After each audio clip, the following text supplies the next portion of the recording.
जय हिंद दोस्तों, कैसे हैं आप सब। स्वागत है आप सभी का मेरे YouTube channel sports prediction expert UK पे, जहां पे मैं आपका होस्ट और आपका दोस्त उमेद किशन पेश हूँ एक और गजब के डिटेल एनालिसिस वीडियो के साथ, जहां हम कवर करने वाले हैं West Indies tour of India का फर्स्ट ओडीआई, जहां पे टीम इंडिया ने T20 सीरीज़ ऑलरेडी 2-1 से अपने नाम की और 5 साल बाद कोई होम सीरीज़ जीती थी। तो अब पूरा फोकस होने वाला है ओडीआई सीरीज़ में, क्योंकि ये इंपॉर्टेंट इसीलिए है कि पिछली ऑस्ट्रेलिया की सीरीज़ टीम इंडिया ऑस्ट्रेलिया में जाके 3-0 से हार करके आई थी, और वहीं श्रीलंका से वेस्ट इंडीज़ हारी थी 3-0 से श्रीलंका में। तो दोनों टीम्स वनडे फॉर्मेट में थोड़ा स्ट्रगल कर रही हैं, और साथ ही साथ 2025 में 50 ओवर वर्ल्ड कप होने वाला है, तो दोनों टीम्स को 50 ओवर की तैयारी करनी पड़ेगी, क्योंकि हम सब जानते हैं कि T20 मोड में विमेंस क्रिकेट बहुत ही ज़्यादा एग्रेसिव और एक हाई स्टैंडर्ड सेट होता है। बट जब टेस्ट और 50 ओवर की बात होती है, तो जो गैप है ना अच्छी टीम और मिड स्केल टीम या फिर लोअर टीम का, वो ज़्यादा डिफरेंस नज़र आता है। तो ये बहुत इंपॉर्टेंट हो जाता है कि क्या कुछ प्लानिंग करेंगी, तैयारी करेंगी दोनों की दोनों टीम्स। तो चलिए करते हैं शुभारंभ इसका सब कहना है इस वीडियो का। इट्स हरमनप्रीत टेकिंग ऑन हेले मैथ्यूज। दोनों इंटरेस्टिंगली मुंबई विमेंस की प्लेयर हैं, बट हमने देखा है इन दोनों को कि अपनी टीम को अच्छे से लीड करती हैं, और धमाकेदार तरीके से होने वाली है इस ओडीआई सीरीज़ की शुरुआत। तो देर किस बात की, बढ़ते हैं आगे। 60% टीम मैंने आपको ऑलरेडी यहाँ पे दिखा दी है, कंप्लीट टीम मिलेगी पूरे 10 से 12 मिनट के एनालिसिस वीडियो के दौरान। तो चलिए बढ़ते हैं आगे, फटाफट से देखेंगे हमारे हॉट टॉपिक्स। तो हॉट टॉपिक्स में आप जानते हैं हमारी एक्सरसाइज यही होती है, हम ये सारे पॉइंट्स कवर करने वाले हैं।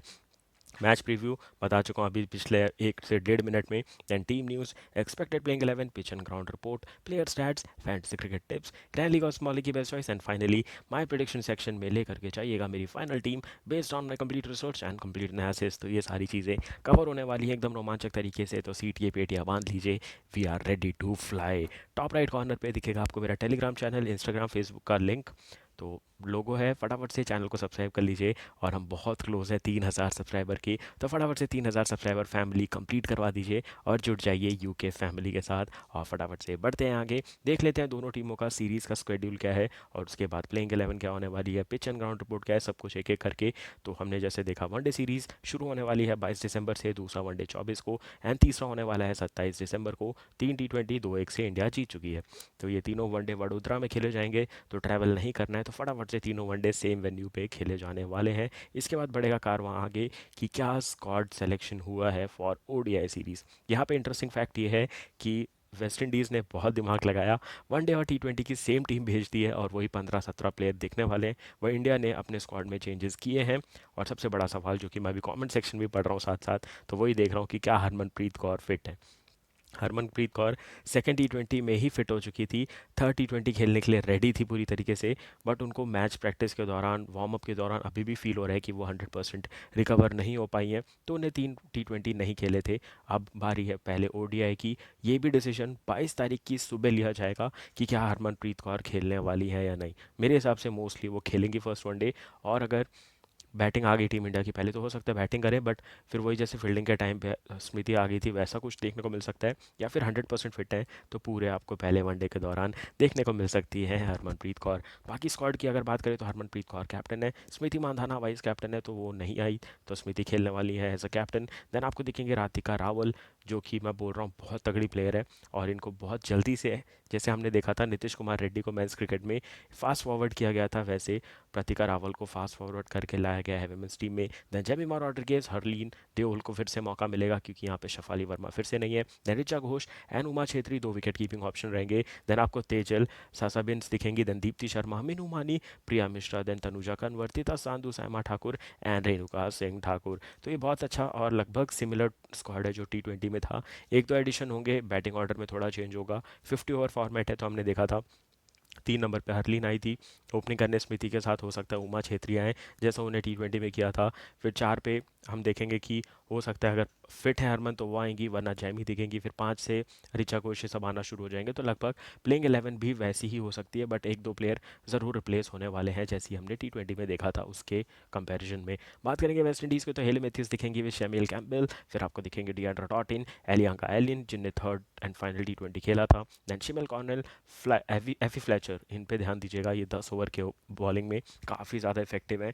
तो मैं आपको बता दूं, एफी फ्लैचर फ्रॉम वेस्ट इंडीज़ और दीप्ति शर्मा फ्रॉम इंडिया, ये दोनों ऐसे बॉलर हैं जो T20 में भले ही पिट जाएँ बट 50 ओवर में इनकी पिटाई नहीं होती है और ये 10 ओवर में आतंक मचा देते हैं। 3 से 4 विकेट अब भी लिख के ले लो, दोनों लेने वाले हैं। तो एफी फ्लेचर और दीप्ति शर्मा को टीम में तो रखना ही रखना है, प्लस कैप्टन वाइस कैप्टन बनाना ही बनाना है। उसके बाद अगर हम बात करें तो आपको दिखेंगी Shabika Gajnabi, Shinelle Henry, Zaida James, Qiana Joseph, Mandy Mangru, and आपको उसके बाद दिखेंगे अश्विनी मुनासिर, उसके बाद कश्मीरा रैमरैक, करिश्मा रैमरैक, उसके बाद आपको दिखेंगे राशिदा विलियम्स एंड नेरीसा क्राफ्टन। तो ये बहुत अच्छा स्क्वाड है, बट प्रॉब्लम क्या है, ये टीम फील्डिंग में गलती करती है, बॉलिंग में ज़्यादा चेंजेस करते हैं, 8 बॉलर यूज़ कर जाते हैं, और बैटिंग ऑर्डर जब कोलैप्स होता है तो बेहतरीन तरीके से कोलैप्स होता है, वरना 9 विकेट से मैच जीतती है वेस्ट इंडीज़। तो ये दो तीन प्रॉब्लम है जो कि सॉल्व करनी पड़ेगी वेस्ट इंडीज़ वुमेंस क्रिकेट को और उनके टीम मैनेजमेंट को।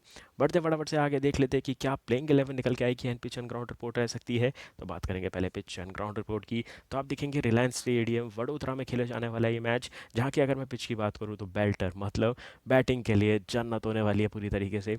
और विमेंस क्रिकेट में हमने देखा है 250 260 विनिंग टोटल होता है, तो यहाँ पे मज़ा आने वाला है बैट्समैन को, और हमने देखा है यहाँ पे स्पिनर्स को बहुत फ़ायदा है। और प्लस मैं भी बात कर रहा था दीप्ति शर्मा की और एफी फ्लेचर की, करिश्मा रैमरैक भी ज़्यादा पीछे नहीं रहने वाली है, और इंटरेस्टिंगली राधा यादव नहीं है वनडे में, तो इंडिया को एक स्पिनर की कमी महसूस हो सकती है। तो देखना पड़ेगा कि क्या हरमन वापस से बॉलिंग करना स्टार्ट करेंगी, क्योंकि जब उन्हें क्रिकेट स्टार्ट किया था तो वो ऑफ स्पिनर प्लस 4 नंबर पे बैटिंग करती थी, एज एन ऑलराउंडर खेलती थी, बट अभी रिसेंटली उनने बॉलिंग करना बंद किया है। तो देखते हैं क्या वापस से बॉलिंग करने का ट्राई करेंगी, क्योंकि अगर कोई ऐसा पार्ट टाइम या फिर ऑलराउंडर एक और आता है तो टीम इंडिया में बॉलिंग ऑप्शन ज़्यादा हो जाते हैं, जो कि हमेशा इफेक्टिव रहता है, चाहे T20 हो या वनडे फॉर्मेट हो। डिग्री ऑफ टर्न ज़्यादा मिलेगा, स्पिनर को मदद है, और भले पेसर आके स्टार्टिंग के 2-2 विकेट लेके जाएं पावर प्ले तक, मतलब 10 ओवर तक या फिर 16वें ओवर तक, बट उसके बाद पूरा मैच स्पिनर का होने वाला है। और ये भी हो सकता है कि पूरे 50 ओवर ना खेले पहले बैटिंग करने वाली टीम, ये भी लिख करके ले लो। अभी जो मैचेस हुए हैं 21 मैचेस में 10 जीती है पहले बैटिंग करने वाली टीम, 11 जीती है चेजिंग टीम। फर्स्ट इनिंग का एवरेज स्कोर है 237, सेकंड इनिंग का आप अगर देखें तो 204 है। तो ये कंबाइंड एवरेज स्कोर है, मतलब मेंस और वुमेन्स क्रिकेट का मिला करके। बट अगर मैं सिर्फ वुमेन्स की बात करूँ तो 190 यहाँ पे एवरेज स्कोर है फर्स्ट इनिंग का, सेकंड इनिंग का गिर के 150 हो जाता है। और उसके बाद अगर मैं बात करूँ कितना बनेगा, 225 प्लस बनेगा, बट 260 के पार कोई चांस ही नहीं है जाने का। और टॉस जीतो बैटिंग करो, क्योंकि बाद में डिग्री ऑफ टर्न बढ़ने वाला है, डे नाइट मैच है, तो ऐसा नहीं है कि आपको बिल्कुल मौका नहीं मिलेगा। आप पहले ही बैटिंग कर लो जब पिच थोड़ी कम स्पिन वाली है, जैसे जैसे क्रैक खुलेंगे, जब तक 5 या 6 या 7 बजेंगे, तो होता है कि इनिंग चेंज हो जाए, चेंज ओवर हो जाता है, तो वहाँ पे भी आप बाद में भी आराम से बॉलिंग कर सकते हो। ड्यू इतनी जल्दी वडोदरा में नहीं आता है, 8 साढ़े 8 ड्यू आएगा, तब तक तो मैच का रिजल्ट भी आ सकता है। तो पहले बैटिंग करना is the best option. Win percentage की बात करें तो विमेंस का, वेस्ट इंडीज़ विमेंस का जीतने का चांस है 45%, और इंडिया विमेंस का चांस है 55%। बट ध्यान देने वाली बात, फिर से वही बोलूँगा, दोनों टीम्स पिछली वनडे सीरीज़, 3 मैच की वनडे सीरीज़ 3-0 से क्लीन स्वीप खा के आ रही हैं।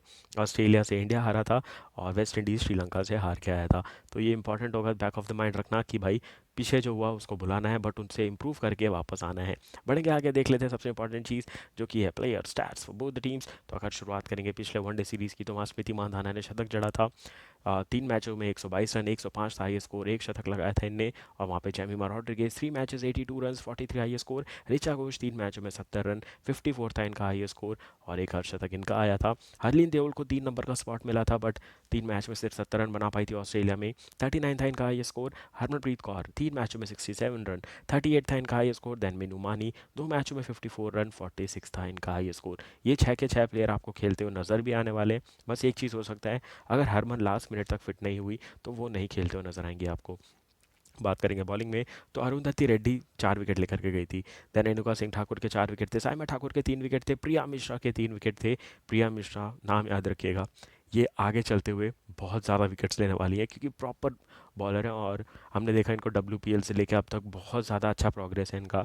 तो ये बड़ा नाम बनने वाली है इंडियन वुमेंस क्रिकेट का। देन दीप्ति शर्मा के 2 विकेट थे, एंड मीनू मानी को भी मिली थी 2 सफलता। बात करेंगे वेस्ट इंडीज़ की, जो श्रीलंका से 3-0 से हार करके आ रहा है। तो उनकी अगर हम बात करें तो आपको दिखेंगी शिडियन नेशन 3 मैचों में 64 run, 46 high score. Then Aaliyah Alleyne दिखेंगे आपको with 2 matches, 3 matches 57 run, 27 high score. Then Stafanie Taylor ने 3 मैचों में 50 रन बनाए थे, 33 था इनका high score. And then Hayley Matthews 1 match ही खेला था, 38 रन बनाए थे, 38 था high score. Then Shemaine Campbelle 3 matches 36 run, 27 high score. And then Rashada Williams 3 matches 31 run, 24 था इनका हाई स्कोर। मैं जो आपको बोल रहा था 50 ओवर आते ही वेस्ट इंडीज़ के बॉलर चमकते हैं, खासकर स्पिनर्स। तो करिश्मा रैमरैक ने 4 विकेट लिए थे, एफी फ्लेचर के 3 विकेट थे, एलियाना एलिंके के 3 विकेट थे, और फिर देखोगे जायदा जेम्स, शमीना कॉर्डन एंड कोएना जोसेफ को एक एक विकेट मिला था। इसमें से मोस्टली सब स्पिनर ही हैं, क्योंकि हमने देखा है विमेंस क्रिकेट में जो पेसर होता है वो 110 125 डालता है, और जो स्पिनर है वो 70 75 की स्पीड से डालता है किलोमीटर पर आवर से। तो वहाँ पे ज़्यादा डिफरेंस नहीं आता, तो स्पिन प्रेफर करते हैं प्लेयर्स। अब बात कर लेते हैं रिसेंटली क्या हुआ है। रिसेंटली जो 3 T20 मैचेस खेले गए थे, वहाँ पहला T20 बेहतरीन तरीके से टीम इंडिया ने जीता था, 195 बनाए थे। जैमी ने 73, मानधाना ने 54 एंड उमा छेत्री के 24। 2 विकेट लिए थे रैमरैक ने, एक डी डॉटिन ने, और विकेटलेस गई थी शिमन कॉर्नरेल। बहुत बड़ा टोटल दिया था, और आपको जब 8.5 का रिक्वायर्ड 100 पहली बॉल से हो तो खतरा तो बनता ही है। तो 146 पे 7 विकेट गिरे वेस्ट इंडीज़ के, और 52 बनाए डी डॉटिन ने, 49 बनाए कोयना जोसेफ ने। 15 नॉट आउट की पारी खेली थी शबिका गजनबी ने, और हारी थी वेस्ट इंडीज़ टीम 49 रन से। पहला T20 3 विकेट लिए थे तिथस संधू ने, 2 विकेट लिए थे दीप्ति शर्मा ने, एंड राधा यादव को मिली थी 2 सफलता। Player of the match any guesses? Jemima Rodrigues बनी थी player of the match in the first T20 आई। फिर बारी आई सेकंड T20 आई की, जहां टीम इंडिया को फिर से बैटिंग करने आना पड़ा, क्योंकि तीनों T20 में टॉस हारी थी टीम इंडिया, मतलब वेस्ट इंडीज़ टॉस जीती थी, क्योंकि कॉल उनको करना था। फिर से इंडिया ने 159 बनाए, जहां स्मृति मानधाना ने 62 बनाए, 32 बनाए ऋचा घोष ने, और 17 बनाए यहाँ पे दीप्ति शर्मा ने। उसके बाद बॉलिंग में बात करें तो Deandra Dottin 2 wicket, Afy Fletcher 2 wicket, और हेले मैथ्यूज़ को 2 विकेट मिली थी। और ये एक तरीके से चेजेबल टाइट टोटल था, क्योंकि कम रन पर रिस्ट्रिक्ट किया था हमने, पूरी तरीके से वेस्ट इंडीज़ ने, और मेक श्योर किया था कि ड्यू के चक्कर में हम ये रन चेस कर जाएंगे, और वही देखने को मिला। 85 नॉट आउट की पारी खेली हेले मैथ्यूज़ ने, कोयना जोसेफ ने 38 बनाए, एंड शिमेल कैम्बेल ने 29 नॉट आउट की पारी खेली। एक ही विकेट मिला, जो कि साइमा ठाकुर को, और टीम इंडिया 9 विकेट से हारी थी सेकंड T20 आई, और सीरीज हो गई थी 1-1 से लेवल। उसके बाद बारी आई third and the final T20 I की, जो कि था डिसाइडर। फिर से वेस्ट इंडीज़ टॉस जीता और बोला इंडिया को चाहिए आप बैटिंग कीजिए। बस इंडिया ने इस बार मेक श्योर किया कि हम बड़ा टोटल बनाएंगे, 20-25 रन ज़्यादा बनाएंगे ड्यू के कारण। स्मिति ने जड़ दिया फिर से 77, Richa Ghosh 54, fastest half century 18 गेंदों पे, एंड देन जेमिमा रॉड्रिगेज ने 39 की पारी खेली। सबसे ज़्यादा कैलेंडर ईयर में रन बनाए इस बार स्मृति मानधाना ने 763, और 104 चौके लगाने का रिकॉर्ड बनाया पूरे 2024 में। शिनेल हेनरी ने 1 विकेट लिया, एफी फ्लैशर ने 1 विकेट लिया, एलियाना एलिंके ने 1 विकेट लिया, और ये 218 का चेज नियर टू इम्पॉसिबल था, क्योंकि ये इंडियन विमेंस क्रिकेट का हाईएस्ट टोटल था जो उनने दर्ज किया था। वैसे ही देखने को भी मिला हमें। शिनेल हेनरी ने सिर्फ 43 बनाए, डिएंड्रा डॉटिन ने 25 बनाए, हेले मैथ्यूज़ ने 22 रन बनाए, और पूरी तरीके से 157 for the loss of 9 wickets पे खत्म हुआ मैच। इंडिया ने 81 रन से मैच जीता, जहां राधा यादव के 4 विकेट, रेणुका सिंह ठाकुर का 1 विकेट, एंड आपको दिखेंगी संजीना संजना को मिली थी एक सफलता, जो कि बहुत इंपॉर्टेंट थी जब इनको पावर प्ले में बॉलिंग लाया और इनने वहाँ पे विकेट ला के दिया था। तो 2-1 से इंडिया ने T20 सीरीज जीती। यहाँ पे काफ़ी ज़्यादा मैच विनर्स थे, और इन 3 T20 से और पिछली वनडे सीरीज़ के बेसिस पे हमारी टीम बनेगी। तो चलिए बढ़ते हैं आगे, देख लेते हैं हमारी फाइनल टीम कैसे दिखेगी। तो लेफ्ट में ग्रैंड लीग की टीम, राइट में स्मॉल लीग की टीम। ग्रैंड लीग की टीम की बात करूँ तो आपको विकेट कीपर में दिखेंगे S Campbelle and Richa Ghosh, बल्लेबाज में दिखेंगी Smriti Mandhana, Qiana Joseph and Jemimah Rodrigues, allrounder में दिखेंगी Hayley Matthews, Deandra Dottin and Deepti Sharma. वाइस फिर फाइनली बॉलिंग में दिखेंगे आपको Afy Fletcher, Renuka Singh Thakur and Titas Sadhu. Captain की यहाँ पे 3 चॉइसेस है। बैटिंग में आप जैमी और कोयना जोसेफ में किसी एक को रख सकते हैं, या फिर ऑब्वियस चॉइस है हेले मैथ्यूज। वाइस कैप्टन की 2 चॉइस है, Deandra Dottin and Deepti Sharma. ये हो गई बात ग्रैंड लीग की। बात करते हैं स्मॉल लीग की टीम की, तो विकेट कीपर में सिर्फ ऋचा घोष को रखा है मैंने, और कैप्टन भी बनाया है।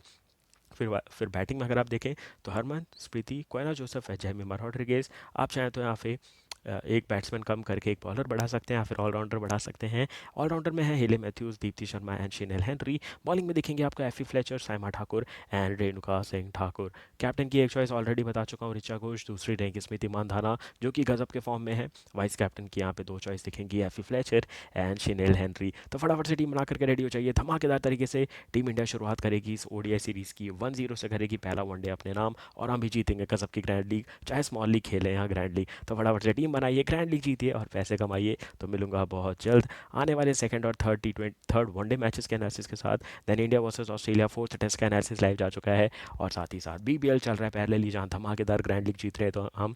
तो वीडियो को लाइक कीजिएगा, चैनल को सब्सक्राइब कीजिएगा, ऐसे ही सारे क्रिकेटिंग अपडेट लेकर के जाइएगा। So thank you for watching, take care and bye bye.